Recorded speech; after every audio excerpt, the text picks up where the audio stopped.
Good afternoon, all the viewers. Welcome to S Class. By S Class, the show media show that runs every day once in a week, and also have different topics that we discuss on. So today on this class, we have brought professionals to discuss. We basically want to discuss the role of youth in development and also in peace building. So what are the roles of youth in development and also in peace building? So today on the panel I have Maureen, an agent of peace and also an advocate. And also I have Dr. Chibirige Ben, who is a doctor and also an agent of peace and is an advocate as well. So briefly, I'm going to first of all introduce themselves. I think since we have a lady on the panel, just have a lady go in first and introduce herself. Thank you so much for coming today. Okay, and go on. Thank you so much, Sam. Mubiru. Hi everyone. My name is Tukahiro Maureen, and I'm from Gaussmas, Uganda. I also represent Kigezi region, I think. What else should I say? Tell us what you do, basically. Oh, okay. Gaussmas, Uganda is a movement of young women storytellers who are using storytelling to bridge the confidence gap of adolescent girls and young women, especially here in Uganda. We are also producers of Emergent Woman, a podcast produced at www.girlsmass.org, where we host outstanding young women who come and share their stories, where young girls can derive experiences to become better leaders in their communities. I'm so glad to be here. Thank you for hosting me. Thank you so much for the introduction. Yes, Mr. Chibirige. Yes, a very good afternoon to you all. My name is Dr. Ben Chibirige. As Mr. Samaj introduced me, I'm a very close associate to Mr. Sam, the proprietor of S Class, and also I'm happy to sit on the panel with my great advocate, Maureen Kahira, the Executive Director of Gaussmas International. So, I'm also a medical professional and also a seasoned sexual reproductive health advocate, trainer, and also a very passionate human rights activist and also a peace builder. I'm the executive director for the African Center for Young Mothers Voices, but I also have a privilege to serve Foundation for Male Engagement as their advocacy, research and policy manager, and I'm very much privileged to be a part of this great discussion about peace building as we are going into the elections next week. Thank you so much. Thank you so much, Mr. Chibirige, and also for the brief introduction. So whoever is watching us, you can we are live on this class Facebook page and also on this class. You can look for us on Facebook, S Class 256. You can look for us on YouTube, S Class 256. You can go on our website, which is S Class, S-Class, then .online. We are also there. You can go and look out for us on the website and also on different social media platforms. You can look for us on Twitter, S Class 6, and also look for us on Instagram, S Class 6. So we are discussing the role of youth in peace building and also in development. So if I start with you, Mr. Chibirige, if you look at the way things are in Uganda and also, what comes in your mind when you hear the word peace? I think when you talk about peace, the only word that comes in my mind very fast is absence of violence and sanity in a society. And what I mean by sanity or absence of violence, this is where we do not have acts of causing harm or inflicting harm on others, or youth inflicting harm on youth, or it could be even the stakeholders or the rights holders, could be the police, could be our leaders, could be people in our society, all our fellow youth, not inflicting or causing violence or putting acts of violence to others with any aim of hurting them. So when you talk about peace, I get towards that is sanity, then absence of violence. Yeah. And when it comes to you, Maureen, what comes in your mind when you say of God, when it comes to peace? So that's what I got. Yes, thank you so much for contextualizing that. When we talk about peace, especially when we're talking to adolescent girls and young women, we envision a calm world, a world that is free from violence, a world where human rights are respected, a world where women are and girls are prioritized, because we've already seen how inequality has caused a lot of conflict. You know, recently someone was talking about the way inequalities make pandemics, thrive. Like pandemics always thrive because there are no inequalities. So I think when we want to contextualize this, I think that is one thing we need to discuss about when we're talking about peace. And also I want to bring to you one thing, Sam. You need to know that not all kinds of peace is good peace. Yes, at some point you will find we have positive peace and negative peace. Positive peace is peace you find at all levels. You are peaceful. Even that person you think is a poor person, you find them peaceful because maybe in our mind we think they are poor, but there is peace. And then the negative peace is this kind of peace you find, peace that will prevail after war, after conflict, after violence. That is also that kind of peace. So it's very important for us to understand what kind of peace we want right now. And as the youth being the majority, we can't run away from this. We are at the center of this. But how do we come together and we fight the consequences of what is happening? How do we come together and we ensure that we have positive peace instead of negative peace? Thank you.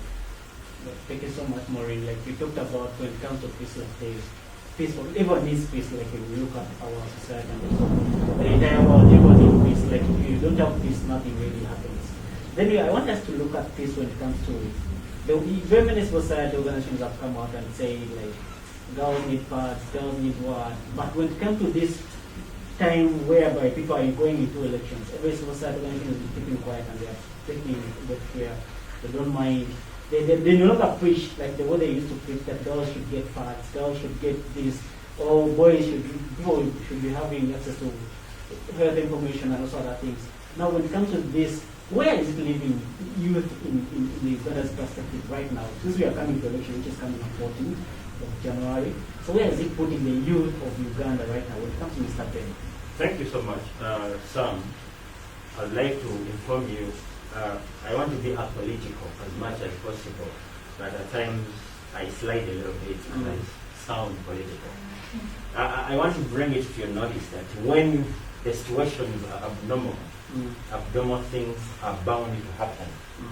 So the reason why you're hearing very many organizations in that silent mode about peace campaigns and all that, first of all, the situations are abnormal. Very many organizations have been attacked by the government and have sealed off their accounts. They are suspecting that whoever comes up maybe to speak against the atrocities that are being committed maybe by the forces or security personnel or people who have been coming out consistently to inflict violence on the public and the youth in particular. Many people have shied away from advocating or raising their voices because every time you raise up and speak, you're taken to be political and something bad comes to you. They either lock you up, they close you, they freeze your account and all that. But where does it leave the youth? We have what we call the demographic advantage, the demographic favor, that the mess that is happening right now might not infringe so much on the old cadres or on very old people in our country who are the determinants of our faith right now. So you're going to find that the youth are at stake right now, because if our entire world is jumbled right now, our country is jumbled, for those who will not be in position to run away and seek asylum in other countries, we are going to face it rough, because we are going to pay for the wrongdoings that are being committed by whoever is doing them at a later stage. So, but as the youth, what can we do, or where does it leave us? I am so happy that personally, I think I've been a political person right from my entire life. Right up from primary school, I've been in leadership positions, right? Up to when I finished, even up right now, I'm an administrator. So, what does this mean? That very many young people have come up. They have taken a center stage. They have risen to the stage to now to dance to the tunes of saying that whoever is creating violence, you should be held accountable. So the levels of awareness are very high, though the levels of deciding what happens next still remains fixed to a particular group of people, putting the youth at stake. But nevertheless, I want to first put it here by saying that we, the youth, we need to be very peaceful. But someone is not supposed to use the talks or the undertones of peace in disguise while they are orchestrating violence, or they are using violence, but they are putting peace in front of their words. I don't know whether you're getting me. It's like sugar coating, telling me that you're supposed to fight for peace, peace, but when you're the one who is promoting the action of violence. My sister's talking about human rights, hate speech, you're distributing, you're promoting fear. Peace is not supposed to be fear. I'm not supposed to first fear you, then you find that I'm peaceful. No. Then that's why she said we have positive peace and negative peace. But youth right now are at stake. But we have one option to be peaceful but very vigilant. Then when it comes to Maureen, you were agent of peace recently in December and also November. You guys were moving with placards that we should keep peace, which like everyone was seeing, whoever was moving around Jinda Road and so other parts of Uganda. So what are you for really trying? Why do you have to come up with all the things of discussing peace in Uganda? Thank you so much, Sam. I don't know how much time we got. Yes, yes, it's true. In December, there was a campaign that was carried out, a peace communication campaign in particular, that was carried out in collaboration with youth-led and youth-focused organizations, and UNFPA and ACCORD, the Agency for Cooperation in Research and Development. It's an organization that has been in existence, I think, since 1979. So they came together trying to implement the UN Security Council Resolution 2250, and they decided to, implement peace building and peace communication among the most affected areas. Here is specifically in Uganda, and those were 5 districts, I think: Kampala, Mukono, Wakiso, Kasese, and Rwenzori region, the Rwenzori region. So they brought together young people, I think, way back in March. It started in March. Brought together young people from youth-led and youth-focused organizations for consultations on peace building. And in those consultations that happened, that's when they came to realize that there were some grievances youth were bringing ahead, putting across, that were related to peace building and peace communication. And of course, they listened, being an agency that is, technical with expertise. We sat together and we came up with those messages later on.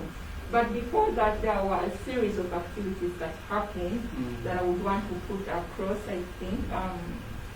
Some of the activities that happened was a youth dialogue with lawmakers that was there that was aimed at advocating for youth inclusion in political and peace building processes. And then after that, that's when the messages were formulated. And these messages were mainly to appeal to a certain population of young people. And then that's when we carried out outdoor activities where we were taking these messages to the communities. And I want to be honest with you, being part of that campaign, there was so much impact we saw in the communities where we were. standing there and having that message. Yes, you're not saying much, but the placard with that message would show the facial impressions of the young people, especially people waking up very early, going to work, and being able to look at those messages. That first of all created a hope and created a space for us to see a future collaboration, a future inclusion of young people in peace building processes at all levels. At all levels. So yes, these messages included an appeal to include youth in peace building processes. They were there to show how much energetic young people are, youth, and how they can, like they are ready to be part of the peace building processes. I mean, it was quite an experience that it was. And when Why did you focus on political leaders at first? Why did you have to focus on political leaders like the members of parliament? Why did you have to focus on them? Yes, first of all, members of parliament represent constituencies. They represent masses of people. That is one thing. So their views were really so important. And also more to that, these are lawmakers, you know. They are policy makers. They're the ones that sign on. They're the ones that, you know, assess. They're the ones that they're the ones that it's a government body, you know, that supports collaboration, that ensures that people's voices are heard. So it was important for us to engage the law and policy makers in these processes, for us to know, to have inclusion of every stakeholder in peace building and peace leadership processes. Okay, thank you so much. We shall come back to that. Then, whoever who is watching, thank you so much for watching. You can drop your comments and ask any question, whoever you want to ask. It could be more, it could be Chiviringe. We're discussing the role of youth in peace building and also peace development. Since Uganda is coming to an election which is on 14th of January, so we are looking for why should youth be peaceful, or why should Ugandans keep peace at this particular time? Because we are seeing papers are very high, different camps are having different opinions and different views. And when it comes to Mr. Chiviringe, recently we saw different TV stations on was it on 31st of December. Different media stations were discussing peace, and they had different activities they were doing all over the country. And for you who was in Uganda and the Ugandan, when you saw that, what came in your mind? I think two things come into my mind. When I see very many stakeholders involved in taking this agenda ahead, it means that it is an issue of national importance. We do not have to dare to take this country into flames, for lack of a better word. But it means that everyone is concerned that peace is our number one priority. Because one thing I should tell you, as you say, whichever side you are on, if things go amiss, we might not even enjoy the advantages or the fruits of the processes we are going into right now. So seeing very many media stations, broadcasting, television, mainstream media and all that, broadcasting issues around peace building, the role of youth in peace, the role of citizens in peace, I think is a plus. But I want to remind you about, remind you of the focal or the prime role of the young people in peace building. Because these are the people who are supposed to keep, maintain peace in our societies. And on top of that, they are supposed to work collectively using concerted efforts. Because right now, as I told you, we have a demographic advantage that we are the majority in this country, we the youth. And we are the most volatile group of people. Once we are handled in a very bad way, catastrophes can happen in this country.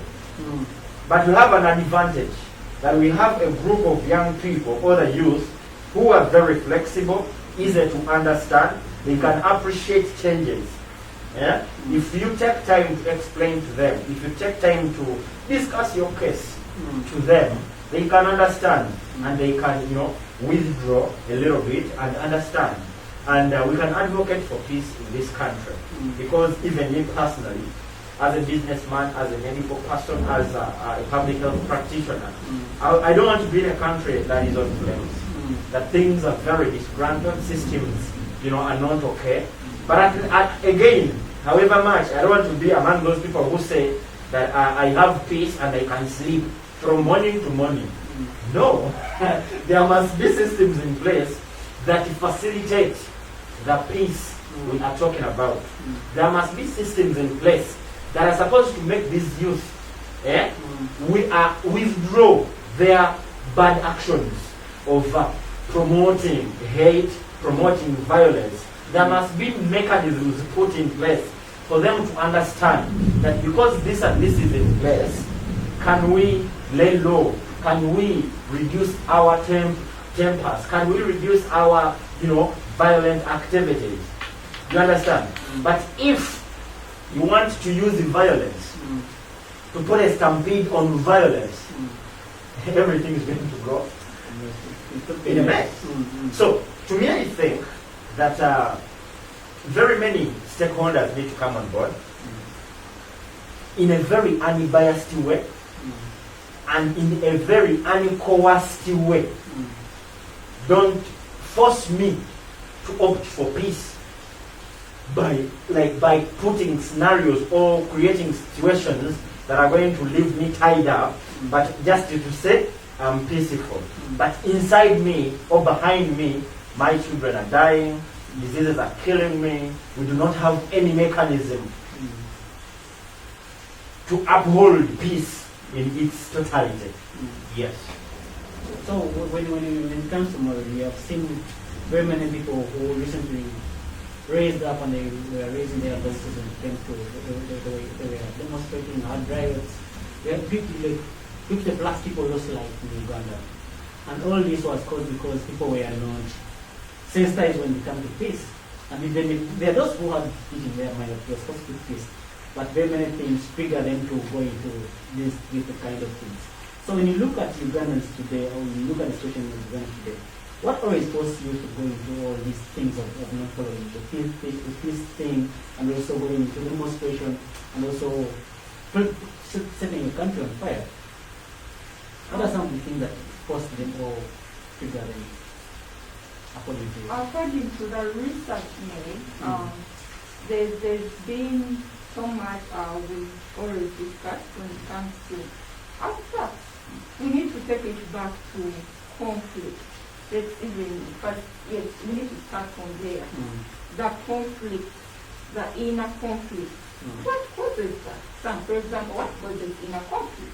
Because after us knowing what causes the inner instability, we can get to know what is causing the external instability. So according to research, like I say, we had a number of consultations and specifically talking about conflict, we realized some of the causes of conflict. I mean, we are human beings. We have pride. Yes, this goes way beyond its culture, its tradition, it's all that. They tell you some as a man, no one speaks down on you. Yes, and trust me, if anyone there does that, you're going to retaliate in one way or the other. So yes, pride. Yes, hunger. People are hungry. People don't have what to eat. You cannot kill someone in the house for 7 days, 14 days, 21 days with no food, and you don't expect them to retaliate. They are going to retaliate.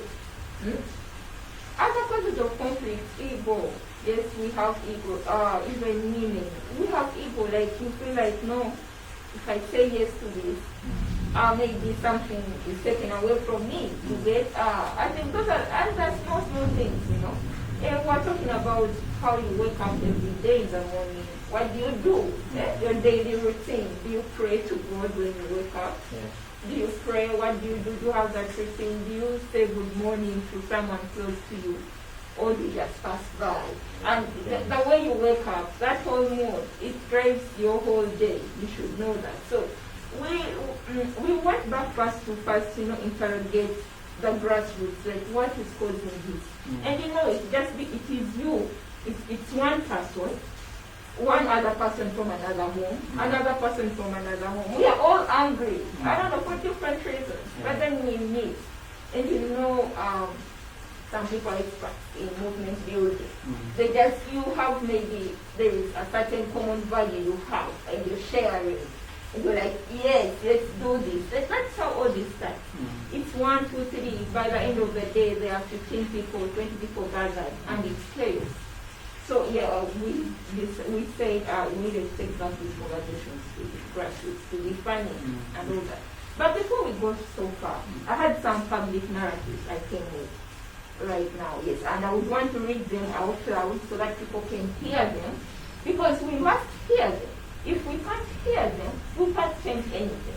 So these are some of the public narratives that are out there. 1, no peace without justice. That is one of the hugest narratives I have heard personally. Everywhere I went for Christmas, my grandfather was talking about that. Everyone was talking about that.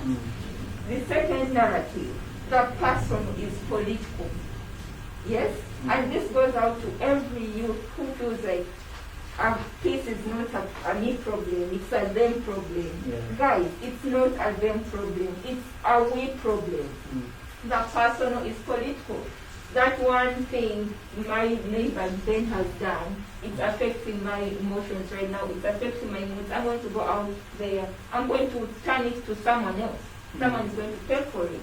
And the third narrative, which was real, and sometimes you might not want to talk about it, but according to the research made, we realized it wasn't safe to participate in politics. But that doesn't mean we cannot participate. But we need to know it is not safe. So how do we create a safer environment for the politics? Yes, for politics not to be called a dirty game. Those are 3 public narratives. We need to sit down, internalize, accept that they are there, so that we can move forward. Other than us sitting back and cross-legging and waiting for this wave, maybe before the waves, for the wave to go, and then we come back with our other new interventions. But if there is no new intervention right now, then when? When is it coming?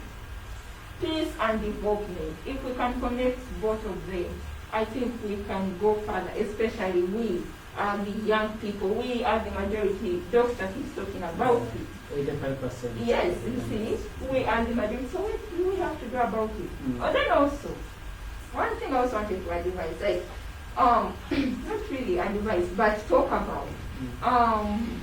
We are running more into the journey. But what are our cases? Where do we come from? Why this? Why are we saying we need to be peaceful? We need to have peace in our communities. Why do we say that? And I would want to also bring this to your attention. Yes, we know when COVID-19 started, that first month, there were discussions, global discussions everywhere. We were talking about how our health systems are not strong enough.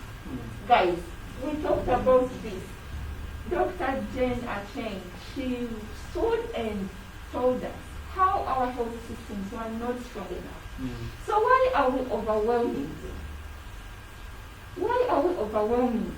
But maybe to cut you short, before you said, she came out and said our health system is not strong. She was one of the person who broke that law that she went to campaign. And that really, like, first she was a darling when it comes to COVID. She was this kind of person. I also personally was looking for her. I was looking at her as somebody who really, like, she has done her level best to make sure that people know what COVID is. People should sanitize, people should wash hands, people should be social distance. But what broke my heart is when she came out and she was campaigning in her region, and she was moving with people without masks and we had mass numbers, really. Yes. So I really had that feeling that she's not really caring about it. Oh, yeah, She was not practicing what she was preaching. There is a difference between having an SOP, and there is another huge difference of you seeing that someone was butchered, someone caught a bullet, someone caught a tear gas canister on their head, and they just lay down there immediately. They couldn't breathe anymore. Yeah. Those are two different things, I think, according to what I'm saying.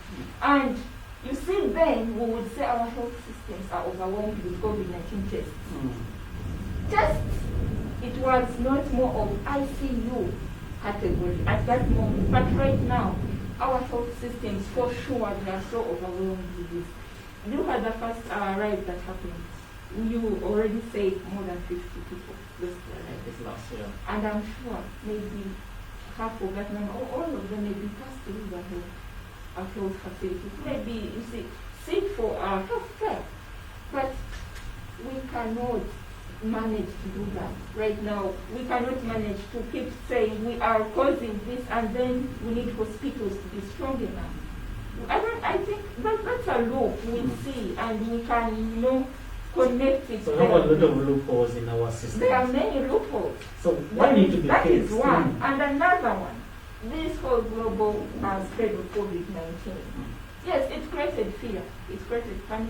It created poverty. It's the truth. No, that's also one. And the other was our education. Our education, schools were locked down. You see, there is more we can do. Peace is not only about us saying peace be with you or do all that and that. No. Statistically, we know when girls are in school, they are safer then. They are safer than being on the streets. But right now, we can't do that. We cannot. Why? Because maybe the environment, the temperature is really high. It's really high. Radiation. Like we are having radiation everywhere. People cannot move anymore. Thank you so much. Who is watching us, Maureen was telling us mostly what we need to do and what peace is all about. What we should do to follow peace. And also Dr. Ben was telling us people who always like the leaders shouldn't always have that hate which they always give.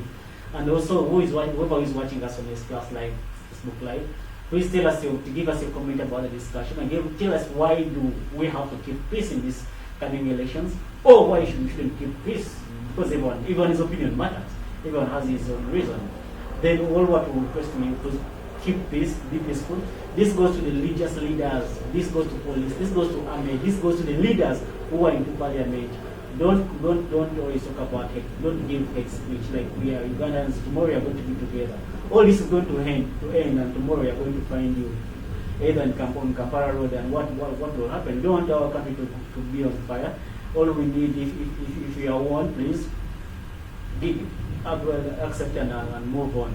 We are live on S-Class Facebook page. You can look for us on S-Class 56 on Facebook, YouTube, and also in Instagram. Then you can look for us on also our website, which is s-class, then also .online. You can look for us. So Dr. Chibirike, then, when Maureen talked about why we should keep peace, I was looking at different stakeholders who are coming up to when we are just reaching on election day. Within this very week, we had different press conferences. So police came out and said people should keep peace and people should respect one another and everybody's opinion matter. But what really I had, like we talked about the hate speech, one of the leader or one of the head of police came out and said, if you do anything, you regret why your mother and father gave birth to you. To me, that was a hate speech, and it wasn't something which was called for. So what is your take about different leaders? Recently we saw the head of security in Uganda, that is General Tomwine, when he came out and said, you can shoot. Yeah, a police officer can shoot. And when you read the laws of Ghana, and also how policemen should do, I think it's protect and serve, keep law and order. But still, even you as a civilian, you shouldn't also. Yes, I have my mandate. You shouldn't also like push this person to provoke. You should provoke this person to shoot a bullet. So what is the take when it comes to all these words that are running around all over social media and also different leaders coming out to say such statements? disclaimer. In the first place, I said I don't want to be political. Yeah. And I'm going to be forced. Mm. I had a personal. Shall I say Talking this about very well? reality. This is Very reality. good. This is the reality versus perception. And more so, what really annoys us so much, or what annoys me in particular, is our leaders blindfolding themselves to the truth. I don't know whether many leaders have lost a sense of humanity within them. You know, she has said a very particular or pertinent clause that I want everybody watching us to stick to on. No peace can prevail without justice. You cannot tell me that I'm in my house, I'm on my tomato stall, and a stray bullet comes, or you direct to me a bullet and it kills me there and then, and maybe that is my mother, that is my aunt, my jaja, or whatever, and you think I'm going to be peaceful? Have we lost our heads? For example, you said that hate speech. We've seen very many leaders behave in a very queer, very awkward way, and it really beats our minds as to whether those people are still sane to be in those positions. I'm sorry to say, for the lack of a better word. Because when you come out and say that the police has a right to shoot, fine, when you contextualize your speech or your whatever, you might have a point somewhere, but the way you bring your point matters a lot. Because now I'm just going to give you an example. It's like when you were dad at home, then you know very well that you're very broke, but your son has been, made to a routine to get maybe a pizza every time you come back home. Now when you come back home when you don't have it, instead of explaining the situation, you resort to caning, beating the boy and chasing the boy to the bed. Is that the way of solving that? Do you think that is going to solve your problems? No. You cannot tell me that amidst all these provocative, grave, insane actions that are actually steered by our rights holders, and someone comes vividly in public. I saw Jora yesterday saying that you're going to regret in case you cause violence. You're going to regret why your mother gave birth to you. I understand he was trying to be very verbative in his speech, but that was a wrong statement aired out on the wrong platform.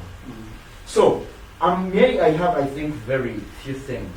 I talked about a statement that when abnormal things are happening in abnormal situations or ways, abnormal events are prone to escalate. We are in a situation, or in our country right now, where we are not differentiating between diplomacy and maybe quackism. People are doing, quackism is not only in medical, because if you're a policeman and your sole duty, your due diligence is to protect Maureen, and Maureen is working, perhaps she's from her organization, and you're driving home, but you're in the window, you want to peep and see what is down, then someone directs a bullet. Yeah. That's really What the hell has this person done? Isn't that the madness of the highest order we are talking about? And someone comes out frankly and is a public servant being paid by public taxes, and he thinks that he owns a stake in this country more than the individuals who are paying these salaries. I think that level of madness is squared. And we need to take some of those people to rehabilitation centers, such that maybe they have a lot of mental health issues. They need to be given psychosocial counseling and support. You are a mental health expert. I think those people need to, I'm not making fun, but these people need to see mental health experts, because it is really too much in the country. And you cannot tell me that you're going to, solve fire with what? You're supposed to find a very clear counteracting mechanism. Not you, because now this man is, they're chanting, they're putting on colors, And the solution is, what? Kill two. Others will see and they will run back. You're as mad as that person. So, my sole appeal to all our rights holders, security agencies, to the young people should play your part diligently. And you cannot force peace in someone's heart. Just said it. Peace is personal. You cannot force me to be peaceful. Instead of being peaceful, I will just revolt and become even very aggressive. I become rebellious. Because you wanted me to be peaceful, you bring tear gas canisters, and maybe I'm walking on the road, I'm just from my home, but people are demonstrating peacefully, and you throw a canister, it ends up on my thigh, and it gets distorted. And before you're laughing, and you're calling us, there is a word they use, collateral damage. How dare you call me collateral damage? I'm a citizen in my country, and I have the same rights like you who say that uniform, police officers you're putting on, it just gives you an obligation to be more sane than any other individual, because you've taken it up yourselves. No one forced you to go in forces. It was a personal obligation that you wanted to serve, like I'm a medical person. Nobody forced me. This is a personal calling. So if you went there just maybe to make money because you were poor, it was a result, you didn't have anything to do, they're in wrong professions. And that's no wonder we are having a lot of unprofessionalism, and the people are doing whatever they're doing in a very vague way, and they're justifying it. Thank you so much, Mr. Ben. Then we'll come tomorrow, you engage different stakeholders. Did you engage police when it came to festival and also development? Yes, I would really want to start from where I stopped. Yes, it is really true. We need a reform in our police force. We really do. There is a research we worked on with Action Aid, and well, like we say, these are public servants. That's like you can see a teacher, that's like you can see a medical worker, that's just like you can see any other person who is doing public work. These are public servants, and we are civilians. We are people that are supposed to protect. So when something like that happens, obviously it shows a bad picture in that in the police force. That is the truth. It shows that. But then now, what can we do? What exactly can we do? How can we help? Yes, because honestly, like every other sector, there needs to be more sensitization. I was moving this Christmas, and I realized traffic police officers, what is their role really?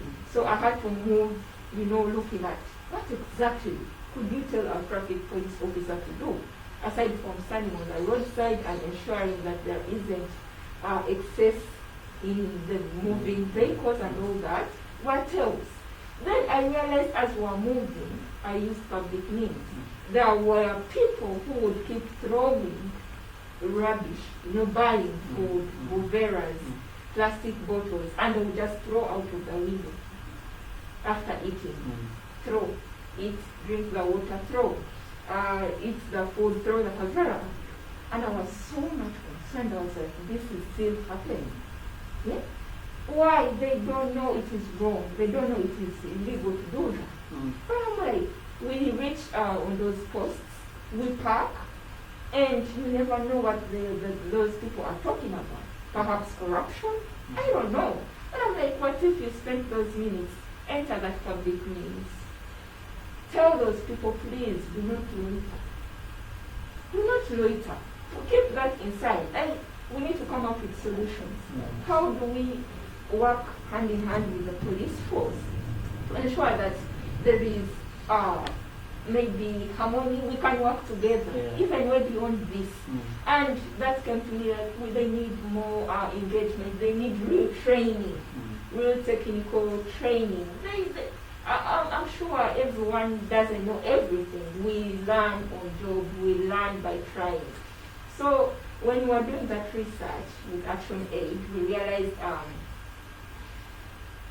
bringing human rights at the center, being human. I don't think it would be right for you, Ben, or me, Maureen, or you, Sam, to wake up one day, put on your uniform smartly, maybe you're a teacher or a doctor, and you reach at work, and then your family is so worried today that you might not go back home. Yeah. That you might not go back home. Mm. That was one of the things, because they are working. Yes, they are working. It is a public job. It's an obligation you must do. You cannot stay home. If you stay home, you're fired. Mm. You must go face it. But remember, there are those that are teachers. They wake up one day, go to class, teach, go back home. Like that is routine. Somehow, it's peaceful. Mm. So is it so wrong that we have a police force in Uganda? That is one question. Is it that wrong that we have it? It is not wrong at all. Yes. So what do we need to do? How do we contribute to these reforms? Because everyone has been talking about it. Mm. Even non-government bodies, Yeah. they've been talking about these reforms, and they go way beyond, not even only the police, but even way to the armed forces. Mm. Like we need that, we need to, there is a way we look at each other, like you said, the perception. First of all, how do they perceive us? And how do we perceive them? All those who are research phases we went through, and we sat and we're like, okay, fine. You wake up and you move out, you meet a police officer. How is he going to perceive you? Mm. How do you perceive That's him? very important. So we need more sensitization. Mm. Yes, these things are happening. It is true. It is true they are happening. It is very sad. But how do we get out of it? That's very How do true. we work together? Of course, we need to work together. The whoever is watching us now, we are discussing peace, the role of youth in peace and development. And we realize that very many things are messed up because people are not society down to peace. And we want, like Maureen said, how many people respect police officers and how many police officers respect the citizens or the wananchi, like they always call us, or they always call them. Then whoever is watching us, we are live on Facebook of this class. You can drop your question, you can keep sharing, invite your friends to be part of the discussions, or invite your friends to be part of this class family. So we are also having Maureen, an advocate and also an agent of peace, and also having Dr. Chimirege Ben, who is an advocate and also an agent of peace. We are trying to see how best can Uganda be prepared when it comes to 14th January, the day of elections. And I want to look at what may happen, what is going on right now. What I want us now, it's not that we are going to be political, but I want us to see how youth, because very many youth are targeted in one way or the other, because different camps are looking for youth, and youth are the ones who are having voice. Because if you look at 85% are youth, adolescents, like they are the ones who have the energy of doing whatever. Because we didn't have people who lost life recently. None of them lost age. But the majority were youth. They are the ones who were used in the riots, and they are the ones who lost their lives. So your mother, your father could be home, seated or chilled at home, then they bring a body to him or her. That's the most worrying thing. If you look at this, the tempers right now, there are leaders who say, go and protect your vote. We have leaders who say, stay home after voting, go back home. So we have contradiction statements from different, and we have EC, Eco Commission is saying, after voting, go home. You have these ones who are saying, after voting, protect your vote. What is your take about this when it comes to Ben? These statements that are coming out, protect and also go home. Oh, okay. I want to start with a statement that was made by Roosevelt some good years back. She said that it's not enough to talk about peace.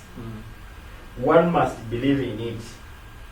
And it's not enough to believe in peace, but one must work for it. So, it's not enough to talk about peace only. And you've told me very good statements. But I'm going to relate them back to what I talked about first. That you don't force someone to be peaceful. You must put mechanisms in place that are going to streamline a peaceful or a sane environment. So it is very okay. as a medical person, crowding is one of the, the main gateways in which COVID-19 can be spread at a very rampant stage or speed. So we are saying that we've had an election which is very important, more so to the youth generation, but it has come in very abnormal times, whereby we cannot do things in a usual way. What does that mean? That we are going to see a lot of abnormal or unusual things being, forced or being implemented by the rights holders. I mean the police, the people who are in charge of the whole process. Now to the youth, to someone who says that you cannot be around, at least I thank God we are in an era that is unstoppable. We are in a digital era, whereby we might not need 100 or 1,000 people to be at a polling station. One camera can be there to feed more than 1,000 people. But, obvious case, what causes goosebumps when a chairperson talks about people not being there after voting? I always tell people, whenever I'm doing the advocacy, that let us prevent or keep ourselves away from addressing the symptoms of the problem, but addressing the root causes of the problem. Ask yourself, what is making that Ugandan or that citizen not to trust or not to feel at peace, not to be at peace when you say do not be around to keep your vote? It means there are things that have happened or there are things that are bound to happen that are making them suspicious that if I step away, maybe something fishy can go ahead and happen. So, but if I stay around and maybe there will be a little bit of hesitation to do some weird things. But nevertheless, as a medic, a public health practitioner, I do not encourage crowds on that day. We can have minimal numbers. We have what we call agents. We can have minimal agents and minimal numbers at the polling stations. To the young people, very many leaders have used young people as vehicles for violence. Because according to the vulnerability of this age group, they are easily implored or they are easily tempted into violent actions. For example, whoever has a fishy motive or a very dirty motive to accomplish, he will not look any further, but he will look to the youth. First of all, they are desperate. You will come to the youth when you are having only 200 Ugandan shillings. But this youth you've come to has spent 5 months without even getting 10,000 Ugandan shillings. What do you expect? However much this person is contradicting to what the inner being is saying, they are going to first put a blind spot on it, then they go for money. Then in the act of going or chasing money, they are going to wrong other people, and within no minute you're going to see a very violent reaction spiking up, and the entire place will be in a mess. Now this is when these people are going to bring tear gas canisters, bullets and all of that. Within no minute you're going to see cadavers, all dead bodies. Like the way she said, lying low on the ground. Within a blink of an eye, you'll be like, maybe, God forbid, you're talking to a friend, but in a minute you will see a friend lying on the ground lifeless. It happened. And it was so saddening and heartbreaking. And to the extent that the people who did it were not having any remorse. So, what can we do as the youth? We are going to be tempted so much. Actually, many of them are already being tempted from maybe coming out to riot, others pulling out other people's posters, others abusing, attacking others. And do you know what? The very nasty action that really pains me so much. The individuals who facilitate these processes are always in the background. They are nowhere to be seen, so they use these ones as the ransoms or the collateral damage, as they call it, and they are the ones who are going to lose their lives. And you know what? These fellas who are, supporting these actions are either senile or elderly. They are about to die. And we are going to lose a very vibrant young person who might have been an entrepreneur, an investor, to take this country to another level. And we are going to remain with this person who is going to die in very few years to come, which is quite absurd. I'm sorry, I'm having some political undertones, but it is inevitable. It brings out what we call the inner personal feeling. You feel what for your country, what is really happening. The passion is so much for Uganda. Yeah, that's being patriotic. Like we're always watching us on this class, just now we're discussing the role of youth in peace building and development of our country. What we really want to see after this, the tension is high, the entire country when it comes to 14th of Jan, just the day of election. And we have seen very army officers around, police patrols are moving around. Like people are scared, no more moving at night, people are taken. And we have seen very many drones which take on people without number plates. So that's very, very, really scary. So a lot of things need to be stopped, and this goes back to government. Whoever is doing this, like people need to be sensitized. Instead of you just moving around, beyond radio stations, beyond TV stations, they know what is really going on in our country and really what they can easily do best in that they be protected or they don't involve themselves into all these messy things and burning of tires. So when it comes to Maureen, we are very soon coming to an end of this show. I know we have a lot of things to discuss. And then if you look at the way Ugandans take their things, and when youth, they are one people who really, you tell them that don't go there, and they feel like they want to go there. That's one thing I realized. You raise their curiosity. Yeah, you really like tell them, go and do it. There are those kind of people who feel like if you said no, I would say yes. So do you think that all these things that are coming up, all these statements are coming up from different leaders, are triggering youth's tempers to really go and do something silly on the day of election or after elections? Of course, we cannot rule out the impact. It is always there. It will always be there.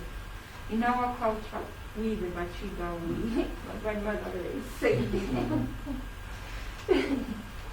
My grandmother always talked about the tongue. Yeah. Yes, the tongue and its impact. When you, and it's not only the tongue, like whatever we do, somehow it comes back. It's like prophecy. It's impactful. So we should focus on the good things. If you know that whatever you're doing, all the energy you put out, it has so much, the universe always responds. If you know that already, focus on the word. Focus on the word. Let us restore humanity. Let us come back. Let us know how to coexist. Let us know, yes, Sam, it's okay. It's you. You be you. I'll be me. Like, I mean, some people just say drink water and mind your own business. Like, because it's just one of people avoiding to, clash, avoiding to, do maybe wrong and all that. Like, you ignore. We even said it that sometimes, that like, in this building. Sometimes with conflict, how do you mitigate conflict? Sometimes you ignore. Like you really ignore that. Like it's not happening. That's one thing you can mitigate conflict with. You don't have to like it's on. Like it's me. On. We have to. No. Sometimes people you can just step back and. But when it comes to the role of government, the role of state, first of all, I want to appreciate whoever is working tirelessly. I appreciate them. We appreciate them on behalf of S-Class. We appreciate them on behalf of Girls Mass Uganda. Thank you for tirelessly working to ensure that even my little brother knows that there is peace. Grows up knowing that we need to have peace, we need to be peaceful. I wanted to tell you, like, can we play like a peace song right now before we started the show? Those are things we need to do. I want to thank our stakeholders that have come in to, support peace building, support peace communication. It's really important. Sometimes, like you said, we don't know what we are not aware of what we are doing, or maybe we know we are doing right until someone says, you know what, no, I think we need to take this direction, or maybe let's do this.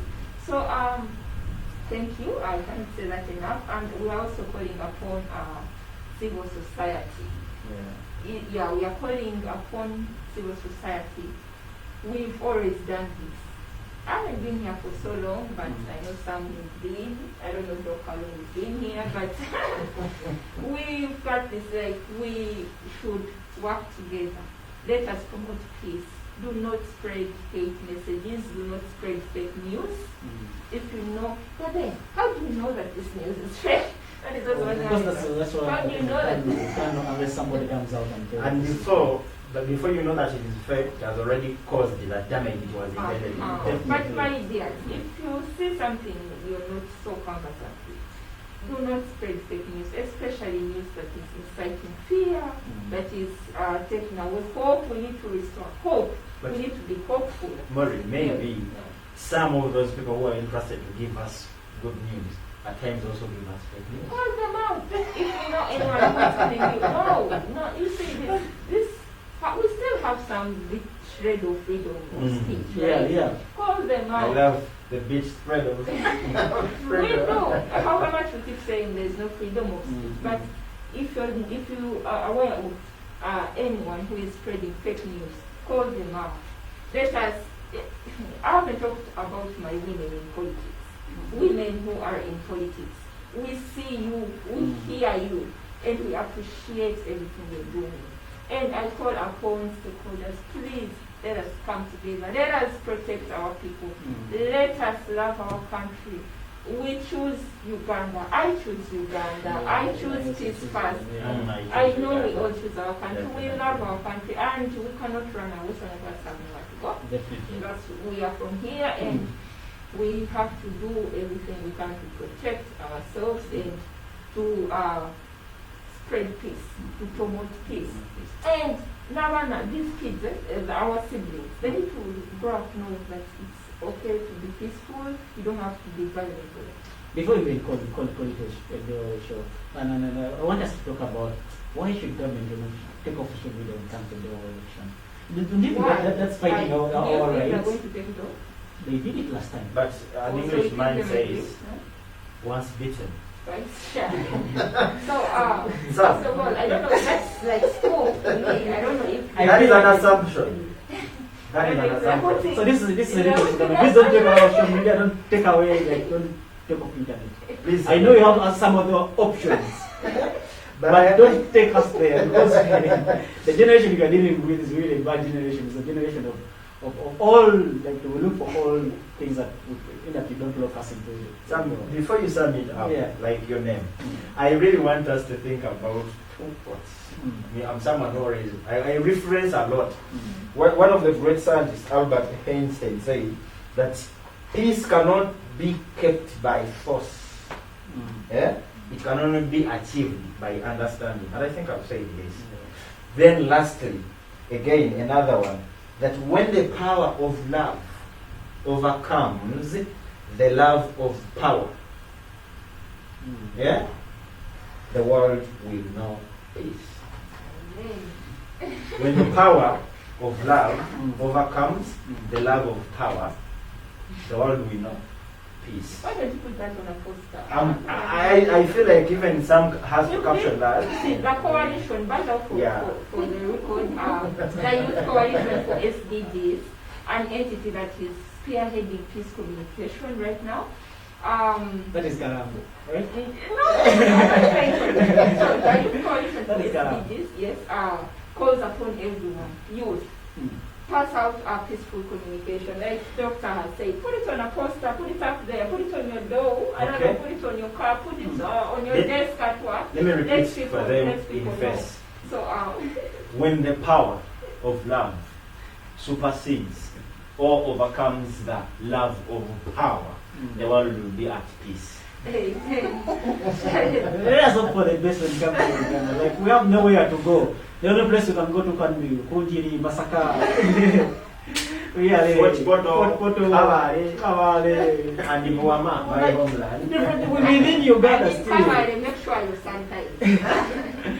So like we really need to be sensitized for it to keep peace. Like with notations are very high, like all want you guys to be alive, to be alive, like we don't want to lose you, honestly.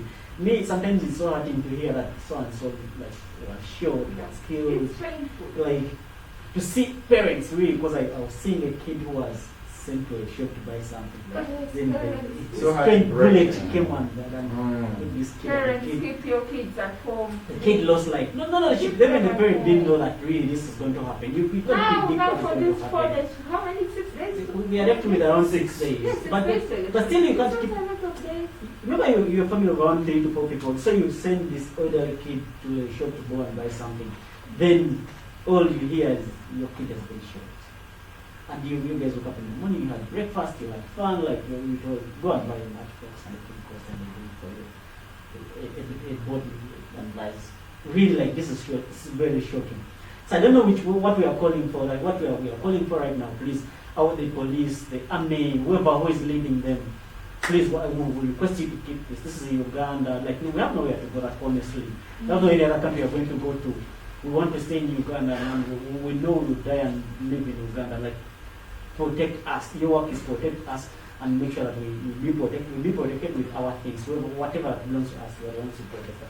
So, Mr. Tiberi, then before we call it a day, what would be your party shots before we leave? What would be your last your words? Wow. Yeah. I'm just looking for one word I can use, but I don't want to sound like a great writer, Shakespeare. But one thing I should tell people, that Uganda is better than everyone, or Uganda will remain with or without your presence. Yeah. So whatever you do, make sure you're taking Uganda ahead. And lastly, peace doesn't mean absence of conflict, but it means simply how we handle conflicts peacefully. I rest my case. Thank you so much. We see ourselves in a bit at the other side. Across the bridge. Definitely. So, what would be your party shot? Before we really close out, I would want to really, first of all, say the UN Security Council Resolution 2250 calls upon the need and urgency to include youth in peace building processes at all levels. And right now, I think we still have that humanity in us. Definitely. We have a constitution that governs us. We have, let us just be human beings. We have their rights that need to be upheld, and we cannot say no to some people and say yes to others. Finally, once again, please you can go check out our work on all social media pages, Girls Must Uganda, even on our website, www.girlsmust.org. Yes, Kalango. So my producer is copying whatever I was saying. yes, Kahira Maureen on all social media pages, at Maureen70 on Twitter, and at Maureen70 on Instagram, to Kahira Maureen on LinkedIn. You can go find out, check out more of our work, our amazing work with adults and girls and young women. And finally, I would want to say there is life after this. Yeah. We've got a whole life, exciting life. We've been saying 2021. 2021. We are tired of 2020 because it wasn't the way. Yeah. So let us keep it that way. Let us prevail through this period, these 6 days. Let us pray that we have a peaceful election. There is a lot of work we have to do. There is, I don't want to say so much, but there is a lot of work we have to do, and let us join hands now. Let us keep peaceful so that we can go into a new Uganda with peace. Thank you. Yeah, and then So, Uganda with peace. lastly, as a Democrat, as a person who cares about politics of this country, because I know it is done with bureaus. Yeah, everything that you do is Every Ugandan, Mm. it is your sole responsibility to go and cast your vote peacefully. Mm. Remember to go with the mask, Yeah. go with the sanitizer, social distance, and be vigilant on that day. We can make our country better if we exercise our our rights of voting properly Oh, for yes. God and Do you my vote? country. People vote. What where you vote from? I vote from where I stay. You vote. I vote. Don't spoil that power. That's the only power you have. I vote from Wama. It's the only power you have. I vote from Mutungo. You have to go and Mirambos. Zone go Bureau. on the website of the Electoral Commission, check out where you're supposed to vote from. Pick your voter slips. Make sure you exercise your power. This is the only power you literally have. One thing you didn't tell them is to move with a pen also. Oh, You may get that when yeah, the I was thinking, the pen because is not after having voting, they always put them out. Yeah. I want us to take photos. If you voted, take a photo of that, show it to us. That is the power you have, sir. Definitely. Actually, I may have posted my voter ability on my People should go with Facebook pens. handle. And move with your Yeah, pen. Go with you go with pens. a pen, not saying that they are not pens. Trusted You pens. go with your pen and make sure, please, because one thing I realize, people are not sensitized on the way how they are supposed to vote. Vote. Yeah, I saw different platforms that different They're parties. pride. The They are Women's pride. Democracy Yeah. Network is doing that. They are pride. Please, if you are taking into a box, whoever you want to tick and don't go outside the box. Tick within the box which is given to you. And also, if you are going to use the thumb, make sure the thumb sits inside the box and does not move outside the box. They should not cross out the person they want after taking the other After they want. they cancel whoever whom they Because don't I don't want want. someone and they Or you put a comment. That's Please right. No, go. we shall come back for this. We shall come But back it's for our due diligence as responsible citizens. If you guys accept, please, I'll bring you back and talk about how to vote. Please, we are here to serve humanity, and it is the sole responsibility. We are here to serve our So you guys are committing yourself to come back next Very. this very week. Very. This coming week. So Bye-bye. whoever who is watching us, please just know that this is S-Class season. And today we are discussing about the role of youth in peace and development. So this is Uganda. We love Uganda. We are Ugandans. We don't know any other country we are going to go to. And the only thing that we have to, if we want to, we are going to exercise our vote, is go on that polling day, it's 14th of Jan. And why should we only look at only the president? Because All of them. is January, is president and also MPs. So we should look at only those two people, but Let's call it a week, election week. or within that period of election. Just go exercise your vote. Whether it's lining up, please line up, take your time, because I know that will be public holiday. Nobody, unless when your boss needs the show for his market. But still, you have Yeah, it needs to be a public holiday. People should go and vote, exercise their rights. Every adult, every youth, every adolescent, if you have a national ID, you have a voter slip with you, please keep it on that day, go exercise your rights. Make sure that you pick the person that you want. Do what you're supposed to do. It's between you and your inner you. Either sit there and protect your vote, or you go back home and watch it on TV and chill, or hear it on radio. Mubangizi Ben Victor, I'm sorry to say this. Mm. Thank you so much for watching. Mr. Chikonyogo Michael, thank you so much for watching. And Mubangizi says, peace is a big factor to consider if we are to have a positive progress in development. As youths, each of us must identify what angle he or she is able to lay a blick on our motherland's progress. Your trees harden the bush. Uganda Proverbs. Thank you so much. Thank you so much, guys. Who is watching us, I just don't want to call it a show, I just don't want to end it. I want to just continue talking, because talking is one of my things that I love most. But I have nothing to do. I'm supposed to say, thank you so much for coming here, you guys, Maureen and also Ben. It's not easy to kill your time and come here to be part of these discussions. I know it takes time, and also all our viewers who are watching us, I know you are burning your data. We really love you so much. Like you are really part of us, and we really appreciate whoever who is commenting, whoever who is sharing, whoever who is inviting friends. Like we need to see you in all these years, and want to see a better Uganda. So the power lies within your hands. Both sides your day, your rights. The power lies within your hands, and nobody can take that right from you. So thank you so much for watching. So the show has been produced by Mr. Semple, are you watching? So he's the man behind Our the producer. the production today, and also we had different people. So we have Maureen and also Mr. Chibilige. So thank you so much. We are going to call it a day. So thank you so much. Enjoy Thank the rest you, of your time. people. We will be back here to Wish you tell you a about nice Come for wines at the Vintage Liquor Store and Winery. English is Chalwadja. in English. Pastor Sudi. Pastor Sudi.